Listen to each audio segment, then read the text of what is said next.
আসসালামু আলাইকুম সবাইকে, কেমন আছেন সবাই? আমার কাছে মনে হয় টিপি লিঙ্কের ডেকো সিরিজের যে রাউটারগুলো আছে এটা টিপি লিঙ্কের one of the cutest mesh router. Deco সিরিজের রাউটারগুলো যখন প্রথম লঞ্চ হয়েছিল তখন আমারও প্ল্যান ছিল যে নিব, বাট তখন দামটা একটু হাই থাকার কারণে নেওয়া হয় নাই। বাট যারা আমার মতো প্ল্যান করছিলেন নিতে পারে নাই তাদের জন্য গুড নিউজ হচ্ছে আমার কাছে আজকে দুইটা টিপি লিঙ্কের ডেকো সিরিজের রাউটার পাঠানো হয়েছে। একটা হচ্ছে E4 এবং আরেকটা হচ্ছে M4। বাট সবচেয়ে ভালো কথা হচ্ছে যে দুইটা রাউটারই আপনার বাজেটের মধ্যে। সো হ্যাঁ, এখন বাজেটের মধ্যে আপনি টিপি লিঙ্কের ডেকো সিরিজের রাউটারগুলো এক্সপিরিয়েন্স করতে পারবেন।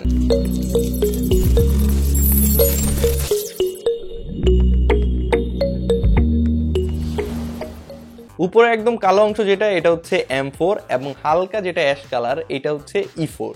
প্রাইসগুলো আমি স্ক্রিনে দিয়ে দিচ্ছি, তারপরে ডেসক্রিপশন বক্সে আমি একটা লিঙ্ক দিয়ে দিব যেখানে আপনার রিয়েল টাইম প্রাইসটা দেখতে পারবেন। তাইলে বক্স কন্টেন্টস দিয়ে শুরু করা যাক। বক্সটা অ্যাজ ইউজুয়াল টিপি লিঙ্কের বক্স যেমন থাকে এমনই, তেমন ব্যতিক্রম কিছু নাই। বক্সটা ওপেন করলে আপনি ভেতরে একটা ডেকো মেশ রাউটার দেখতে পারবেন, পাশে একটা বক্স দেখতে পারবেন যেটার মধ্যে পাওয়ার অ্যাডাপ্টার রয়েছে এবং বক্সের নিচেই হচ্ছে একটা ইথারনেট কেবল রয়েছে। তাছাড়া একটা ইউজার ম্যানুয়াল রয়েছে, এছাড়া আর বক্সের মধ্যে কিছুই নাই। এই ছিল টোটাল বক্স কন্টেন্টস। দুইটার বক্স কন্টেন্টস একদম ডিট্টো সেম, খালি বক্স কন্টেন্টস না, রাউটারে কিন্তু একদম ডিট্টো সেম, জাস্ট উপরের কালার দুইটা হচ্ছে চেঞ্জ। কালার দিয়ে আপনার চিন্তা হবে যে কোনটা E4 আর কোনটা M4। রাউটারের ফিজিক্যাল ওভারভিউতে যদি আসি তাহলে এটা একটা লম্বাটে শেপের রাউটার, যেটা দেখতে অনেক ভালো লাগতেছে। পার্সোনালি আমার কাছে তো অনেক ভালো লাগে এই টাইপের রাউটারগুলা। রাউটারটার একদম ফ্রন্ট সাইডে আপনি হচ্ছে টিপি লিঙ্কের লোগো দেখতে পারবেন। উপরে একদম খাঁচকাটা একটা টিপি লিঙ্কের লোগোর মতো একটা ডিজাইন দেওয়া হয়েছে উপরে, এবং এইটার মাঝখানে হচ্ছে টিপি লিঙ্কের একটা লোগো আছে যেটার মধ্যে বাতি জ্বলে, মানে যেটার মধ্যে লাইট আছে, লাইটটা ব্লিঙ্ক করে এবং সিচুয়েশন অনুযায়ী হচ্ছে লাইটের কালারগুলো চেঞ্জ হয়। যেমন কানেক্ট হইলে এক কালার থাকে, যখন নো ইন্টারনেট থাকে তখন আরেক কালার থাকে।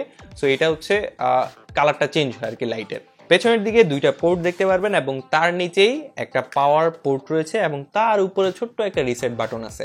আমার মনে হয় মেশ রাউটারের সবচেয়ে ভালো দিক হচ্ছে এই রাউটারটা আপনি যেখানে রাখবেন ওই জিনিসটা একটা ডিজাইনের মতো হয়ে যায়, যে আপনি যেখানে রাখতেছেন এটাই একটা ডিজাইন, দেখতেও ভালো লাগে। যেমন আপনি টেবিলে রাখলে টেবিলটা একটু সৌন্দর্য লাগে আর কি টেবিলের মধ্যে।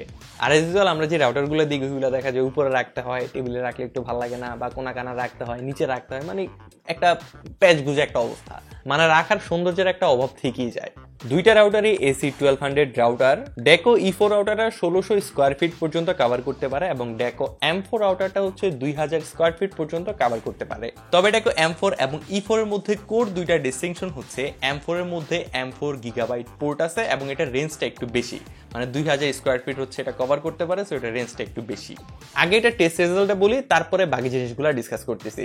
আমি কিন্তু রাউটারের একটা প্যাকই ব্যবহার করতেছি, এটা কিন্তু ডুয়েল প্যাক, 3 প্যাক, এরকম আরো অনেকগুলো প্যাক আসে। আমি জাস্ট একটা প্যাক ব্যবহার করতেছি যেটাতে এরকম সিঙ্গেল একটা ইউনিট থাকে। সো আমি হচ্ছে আমার ইউনিটটা আমি এই রুমেই রাখছি এবং এই রুমের যদি আমি আমার টেস্ট রেজাল্ট বলি তাহলে ডাউনলোড স্পিড আমি হচ্ছে পেয়েছি 450 প্লাস, এবং যদি আপলোড স্পিডের কথা বলি তাহলে এটা 350 প্লাস ছিল এই রুমে। এবং আমার আরেকটা রুম আছে, মানে এটা 2 রুমের ফ্ল্যাট, তো ওই রুমের স্পিডের কথা যদি বলি তাহলে আমি ডাউনলোড এবং আপলোড দুইটা একদম হাফ স্পিড পেয়েছি হচ্ছে ওই রুমে। একটু আগে আমি আপনাদের যেমনটা বললাম যে 1600 স্কোয়ার ফিট হচ্ছে কভার করতে পারে এই E4 ডেকো রাউটারটা এবং 2000 স্কোয়ার ফিট কভার করতে পারে M4 এর ডেকো এই রাউটারটা। তবে কথা হচ্ছে 1600 স্কোয়ার ফিটেরও কিন্তু ফ্ল্যাট হয় এবং 2000 স্কোয়ার ফিটেরও কিন্তু ফ্ল্যাট হয়, এর কম বেশিও হয়। বাট যখন দেখবেন যে আপনার ফ্ল্যাটের সাইজ বড়, এক রুমে হচ্ছে আপনি ভালোভাবে একটা রাউটার বা একটা প্যাক দিয়ে আপনি কভার করতে পারতেছেন, বাট আরেকটা রুমে হচ্ছে ঠিকভাবে আপনি চালাইতে পারতেছেন না বা ঠিকভাবে হচ্ছে আপনি রেঞ্জ পাচ্ছেন না, সো তখন আপনার বেটার হবে যে এটার আরেকটা প্যাক নিয়ে নেওয়া। যদি আপনার 2000 স্কোয়ার ফিটে হয়ে যায় বা 1600 স্কোয়ার ফিটে হয়ে যায় তাহলে তো একটা প্যাকই আপনার জন্য এনাফ। বাট যদি আপনার রেঞ্জ পাচ্ছেন না, এই রুমে ঠিকঠাক আছে, পরের রুমে আপনি ঠিক মতো পাচ্ছেন না, তাহলে আপনার জন্য বেটার হবে যে আরেকটা প্যাক নিয়ে নেন। আর এইগুলা কিন্তু মেশ রাউটার, আপনি চাইলে টিপি লিঙ্কের যে কোনো যে মেশ রাউটারগুলো আছে এটা দুইটা একসাথে করে আপনি একটা মেশ নেটওয়ার্ক বিল্ড করতে পারবেন। মানে দুইটা দেখেন, এটা হচ্ছে M4, এটা হচ্ছে E4, চাইলে এই দুইটা আপনি হচ্ছে একটা মেশ নেটওয়ার্ক বিল্ড করতে পারবেন। যেমন এই রুমে একটা থাকলো এই প্যাকটা, আর আরেকটা রুমে হচ্ছে আরেকটা প্যাক থাকলো, সো দুই রুমে আপনি একটা মেশ নেটওয়ার্ক বিল্ড করে দুই রুমে একটা ভালো রেঞ্জ কভার করতে পারবেন। সো মেশ রাউটারে এরকম সুযোগ সুবিধা আছে। এই রাউটারগুলো সেট আপ করা খুবই ইজি, ডেকো অ্যাপ থেকে আপনি রাউটারগুলো সেট আপ করতে পারেন এবং ওইটার মধ্যে অনেকগুলো কাস্টমাইজেশনের অপশন আছে, অনেক কিছু সেটিং আছে যেগুলো আপনি যদি একটু এক্সপ্লোর করেন তাহলে সবকিছু একদম ইজিলি বুঝে যাবেন। আমার অলমোস্ট 1 মাসের বেশি হবে যে আমি এই রাউটারগুলো ইউজ করতেছি এবং ওভারঅল আমার এক্সপিরিয়েন্স অনেক ভালো। বাট ওই যে বললাম না যে আপনি যদি রেঞ্জ কভার করতে না পারেন তাহলে আপনার দুইটা প্যাক নিতে হবে।